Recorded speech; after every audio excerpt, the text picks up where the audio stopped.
Hey folks, welcome to this episode on percent composition.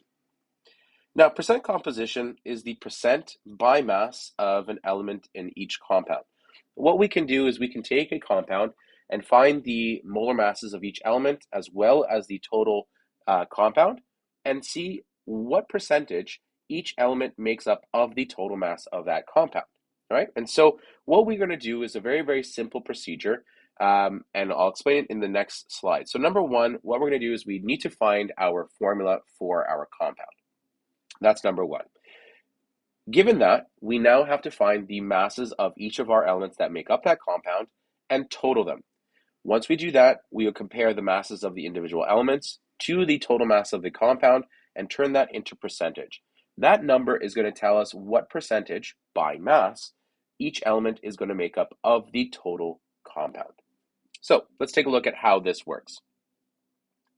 Let's look at creating or finding the percent composition. So let's find the percent composition by mass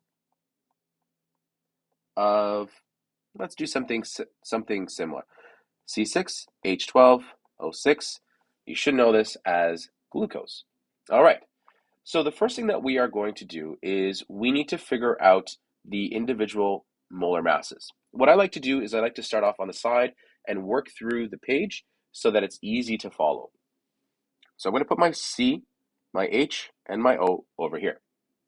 Now, the first thing we need to do is we need to find our masses of each. And on the periodic table, this will be 12.01 grams per mole.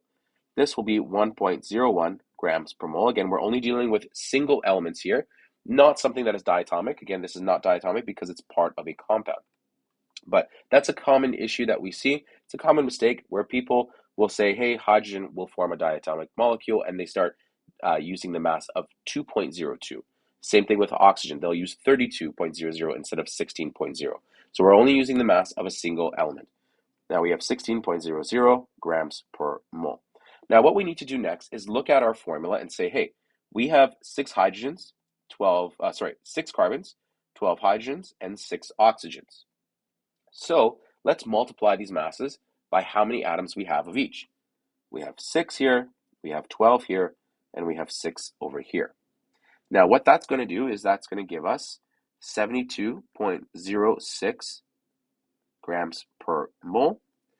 We will have 12.12 grams per mole, and we will have 96.00 grams per mole. All right. Now, once we're here, let's add all of these masses together to figure out the total mass of glucose. If we add this together, we will have 180.18 grams per mole. So this is going to be the molar mass of C6H12O6. That's the total mass of this compound. So now that we found the individual masses multiplied by how many atoms there are in that compound, we are going to go and we're going to divide each of these by the mass of the total compound. So that's going to be 180.18 grams per mole. And we're going to do this for all of these. I'm just going to put little quotation marks instead of writing the 180.18 every single time.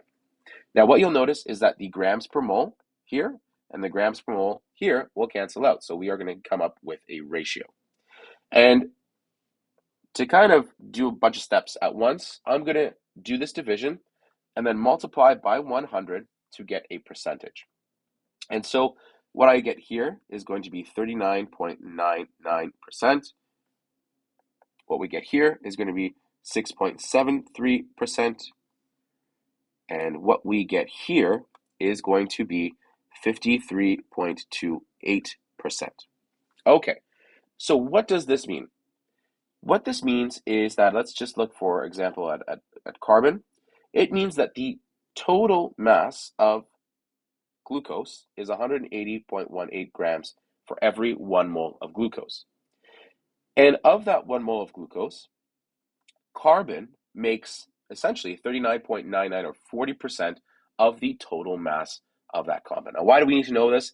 This is going to be used for analytical chemistry, and it actually will be used in the next type of equation that we're going to be using. So this is showing you how this comes to play. Just like carbon, this will make up 6.73% of the total mass, and this will make up 53.28%.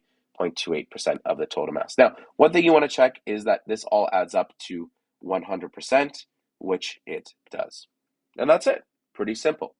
So let's do another one. I'm going to ask you to pause the video and see if you can attempt this one by yourself. So we'll have iron 2 nitrate. So we have FeNO3 2. So find the percent composition by mass of each element in iron 2 nitrate, and then we'll come back and we will do this together. So pause the video now and come back when you're done.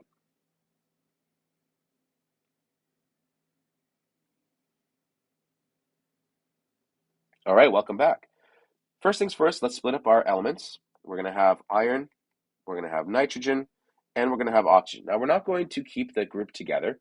We are going to separate these groups because we're trying to figure out the percent composition by mass of each element, not of a particular group. So we're going to split up all the elements together.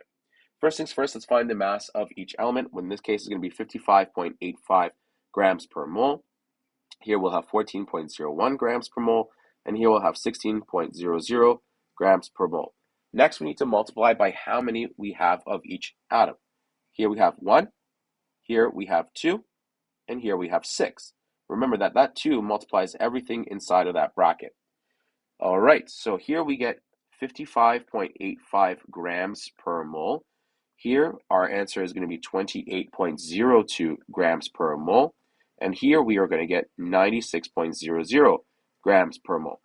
Now, what we need to do is we need to add all of these things up together to get the total mass of iron 2 nitrate. And that answer is 179.87 grams per mole. So now we take this value and we divide all of these by 179.87 grams per mole. And we're going to multiply that by 100 to get our percentage. We're going to do the same thing for each of these. And I'm just going to put quotation marks there. Okay. And again, all of these are going to be multiplied by 100. And so what we will get is we will get that 31.05% of the mass is going to be made up of iron. 15.58% is going to be made up of nitrogen, and 53.37% is going to be made up of oxygen, which equals up to 100%. All right, I hope you found that helpful. Thanks very much for watching, and make sure you tune in again for your next question type.